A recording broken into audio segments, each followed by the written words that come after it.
Olá pessoal, bom dia, boa tarde, boa noite. Eu não sei que horas vocês vão estar vendo esse vídeo.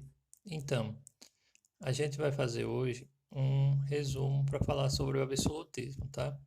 Então, o que foi o absolutismo? O absolutismo foi um sistema político e administrativo que se caracterizava pela concentração de poder nas mãos dos reis.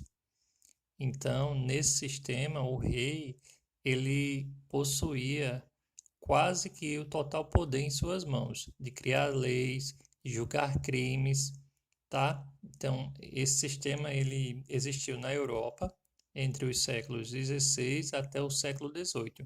Ele também é conhecido como Antigo Regime.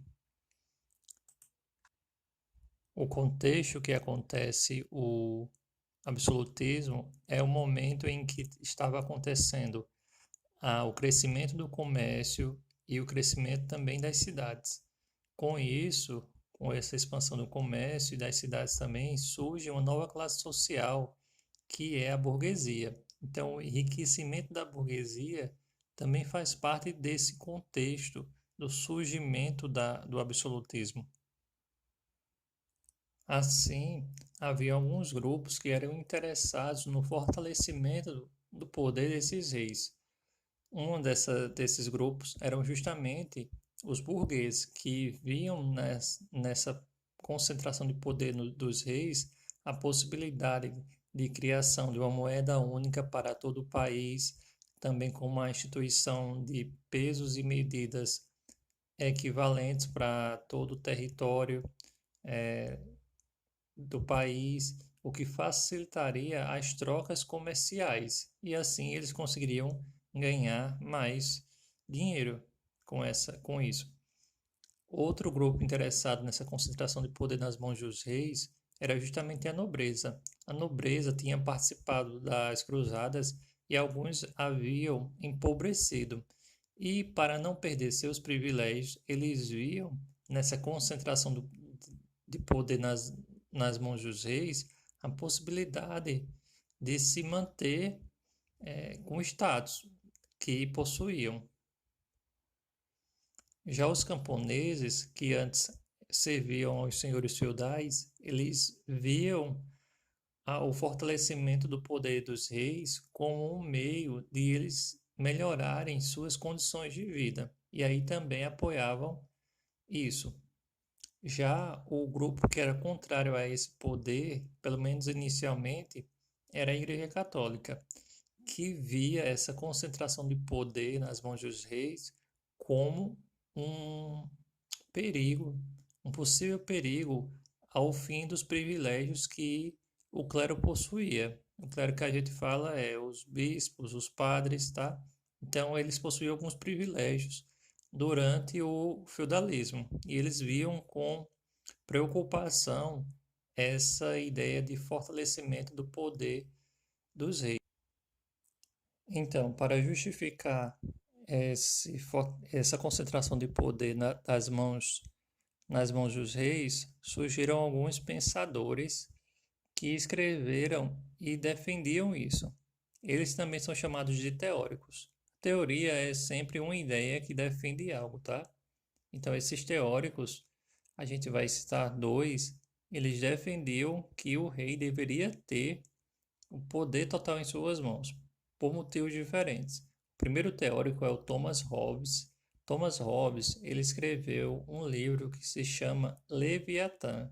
Nesse livro, ele diz que o homem, antes do surgimento, o homem que ser humano, tá? Homens e mulheres, antes do surgimento do absolutismo de um rei que concentre o poder em suas mãos, a sociedade ela vivia em bárbare, nas guerras, nos conflitos.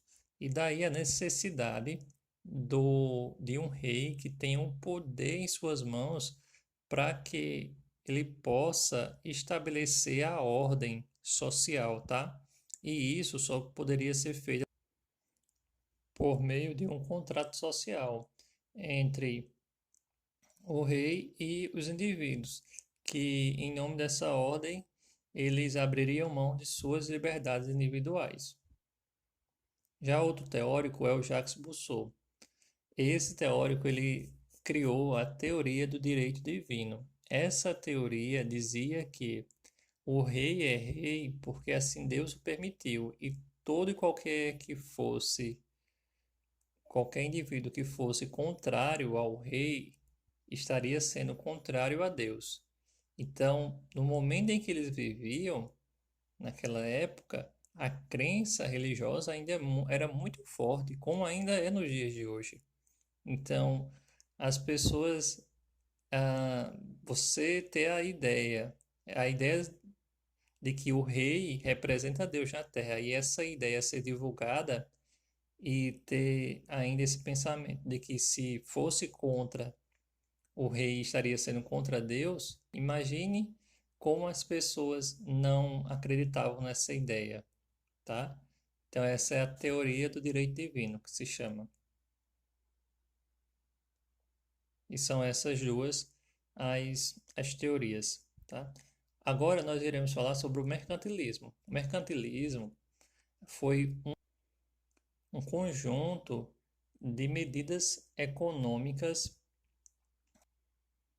desenvolvidas no absolutismo, tá? Então, essas práticas econômicas que foram assim desenvolvidas pelos países durante aquele período, eles tinham como objetivo justamente criar condições para o enriquecimento de cada país. Então, uma das características, ou a característica principal, é justamente a intervenção do Estado na economia. O que isso significa? É o Estado criar meios, o Estado se meter mesmo na economia. A economia, quando a gente fala, são as relações comerciais de compra e venda de produtos, tanto pode ser interno como também entre, né, países diferentes, tá?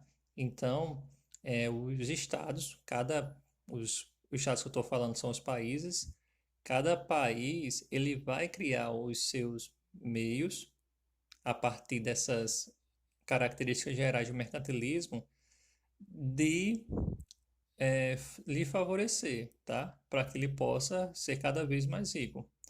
Então, uma dos princípios do mercantilismo é o metalismo. O que era o metalismo? O metalismo é a ideia do acúmulo de ouro e prata, metais preciosos, porque isso era o sinal de que a nação era rica, poderosa. Então, quanto mais ouro e mais prata uma nação tivesse, mais rica ela seria. E isso era muito forte entre os países. Todos eles investiram muito nas grandes navegações em busca disso também, tanto na América, na África e na Ásia. Buscavam metais preciosos para enriquecer os cofres públicos. Já a balança comercial favorável diz respeito ao seguinte: é assim, exportação é vender, tá? Importação é comprar. Então a ideia era criar meios para exportar cada vez mais, porque se eu vendo mais, consigo mais dinheiro. Então tinha mais entrada de moedas dentro do país, de metais preciosos. Se eu compro mais, então sai mais do país, do meu país. Então a ideia era aumentar aumentar as exportações, ou seja, vender mais, e diminuir as importações. Isso pode ser feito por meio, por exemplo, do aumento do imposto sobre os produtos que são importados. Quando um país quer colocar, fazer isso, fazer essa balança comercial, mexer nessa balança comercial, um país faz isso até hoje. Ele pode aumentar a taxa de produtos importados. Com isso, diminui a entrada de produtos importados no país. E aumentar e diminuir o imposto que é pago para exportar. Porque aí, se ele diminuir o imposto para exportar, quem vende para fora do país pode vender muito mais e ganhar muito mais também. Tá bem? O protecionismo tem também relação com essa balança comercial favorável, porque quando aumenta o imposto para a importação, de todo modo, está protegendo a indústria nacional, né? As indústrias que são nacionais, que é a ideia do protecionismo, porque aí vai diminuir a entrada de produtos, se aumenta o preço, o imposto dos produtos importados, eu diminuo a entrada de produtos no país.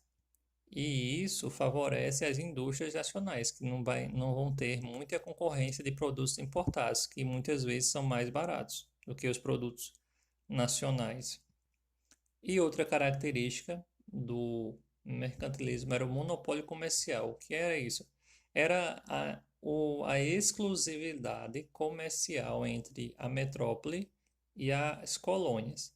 Era a metrópole comercializava com a colônia e a colônia, por sua vez, não poderia comercializar com outros países e apenas com a metrópole.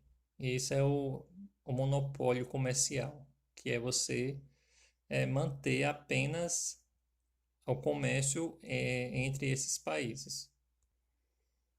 Então é isso, pessoal. Eu espero que tenha ficado um pouco mais claro essas ideias e até a próxima.